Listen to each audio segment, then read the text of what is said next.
This is Jackie from Prep Scholar. In this video, we're going to give you some tips to do as well as you can on the writing section of the TOEFL.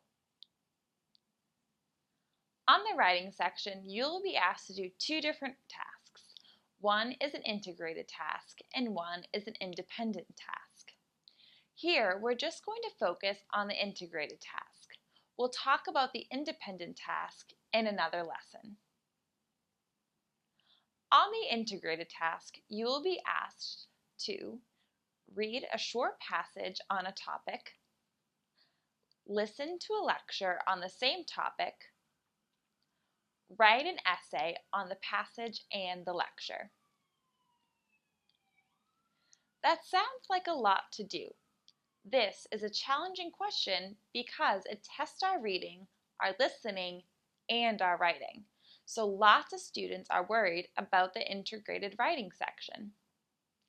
But you shouldn't be worried. As long as we break this task down into smaller parts and approach each of these parts correctly, we can develop a great essay.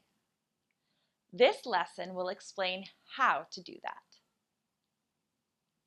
In this task, the first thing you'll be asked to do is to read a short passage.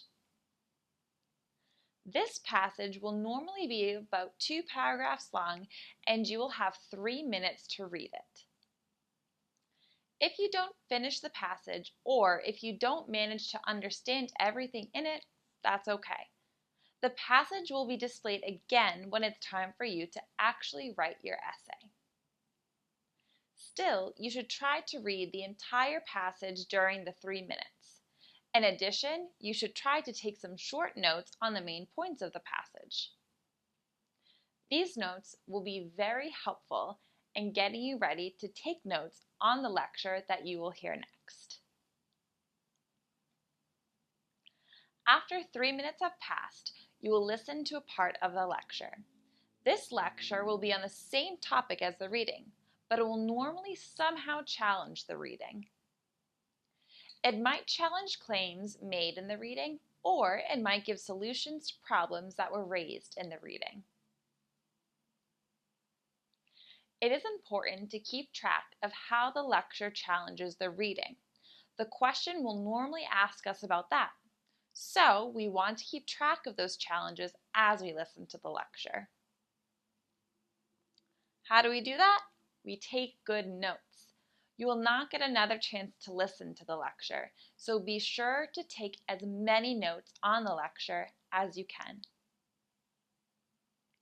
If you have already taken notes on the reading, that will help you focus on points where the lecture challenges the reading. Once you read the passage and heard the lecture, you will get your essay question. Normally, that question will ask you to do 2 things. 1, summarize the lecture, and 2, explain how the lecture challenges the reading. Typically, the question will be something like this. Summarize the points made in the lecture, being sure to explain how they oppose specific points made in the reading passage. After you read the question, you will have 20 minutes to plan and write your response. It's a good idea to take a few minutes before you even start writing to outline your response. Once you've started writing, you can always pause to revise your outline. But it is a good idea to have a plan before you even begin. So, what should your outline look like? The best way to structure your response is in 4 parts. An introduction, which states your position, a short overview of the lecture and the reading. Your first reason, which states a point from the lecture and how it answers a point from the reading. Your second reason, which states a point from the lecture and how it answers a point from the reading. Your third reason, which discusses a final point and adds a brief conclusion. Your outline should cover each of these 4 sections. It doesn't need to be very detailed outline. This is just for you, and you can always revise it.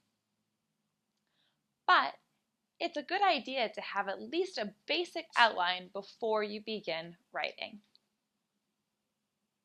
Remember, on this task, you do not need to develop your own ideas. You should simply concisely summarize the ideas of the lecture. So that's what your outline should do as well. Let's discuss an example of how this might work. Here's an example of the kind of reading passage that you might see on this section. I'll give you a few minutes to read it.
Now, here's a recording of a lecture on that same topic. If you have some paper with you, try to take some notes as you listen. Now, there are some problems with private individuals owning collections of artwork, but they're not as bad as they're sometimes said to be. Overall, private collections are beneficial to artists and the public. First, the public actually has greater exposure to artworks when private individuals own them. That's because private individuals usually arrange frequent public viewings of their collections. In fact, private individuals have the funds to arrange popular exhibitions of these artworks, exhibitions that museums typically do not have enough funds to support. What about the thought that private ownership prevents artists from viewing other artists' works? That's just not true. In order for an artist to see an artwork in person, the artist has to be able to visit it, right? Well, when artworks are kept only in museums, they are scattered all over the world, and artists have to be able to afford to travel to see them. But most private collections actually pay for artists to come visit them, so that they can see many important artworks together in one place. So that's a lot better for artists than having to travel to museums all over the world. So private ownership actually increases the amount of art that artists are able to study. Lastly, the damage that's done to artwork in private collections is outweighed by the benefits those collections provide. It's true that private individuals don't typically hire experts to protect their art, and they sometimes display art in front of windows. But instead of spending lots of money on protecting art, as museums do, they spend their money on supporting the artists who are actually creating art. And isn't a little damage from sunlight outweighed by all the new art that private collectors make possible? Finally, here's a question about the reading and recording. Summarize the points made in the lecture, being sure to explain how they oppose specific points made in the reading passage. How should we answer this question?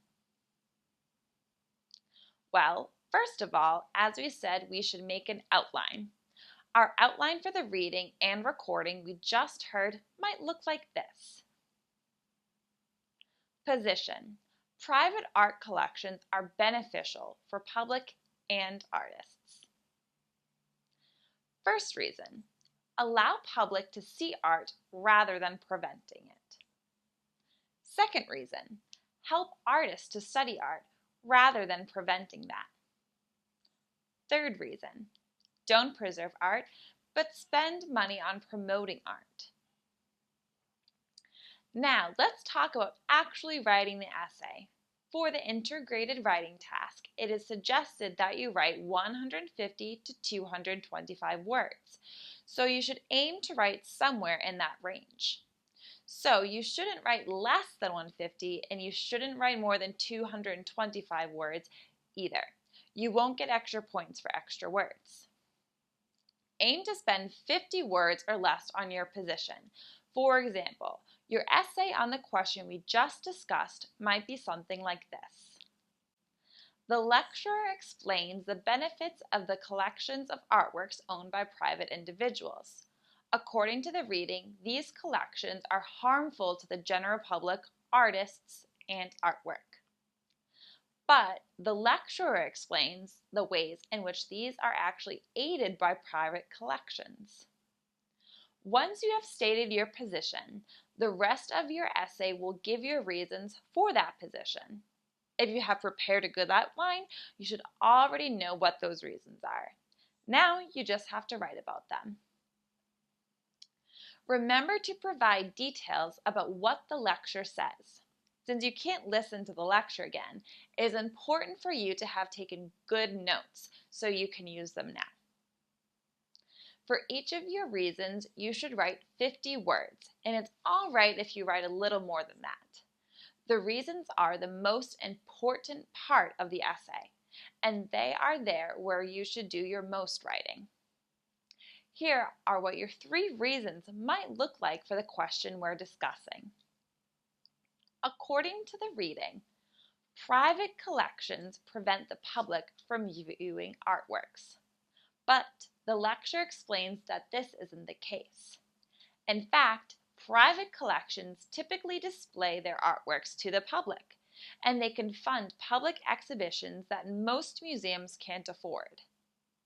In addition, private collections allow artists to view art. According to the reading, artists have access to other artists' work when they are displayed in the museums. But actually, most artists can't afford to travel to museums, while private collections pay for artists to come visit them. Finally, the reading suggests that private collections do not protect art from damage, but the lecturer points out by spending less on preserving art, private collections have more money to fund new art. After your 3 reasons, add a brief conclusion. For example, the essay we've been working on might conclude like this. Overall, private collections are great, both for art and for the people who love it. If you followed all the instructions above, you've written about 200 words in a clear and well-structured essay. And that's exactly what you need to do well on the integrated writing task. A lot of students worry about the writing section of the TOEFL.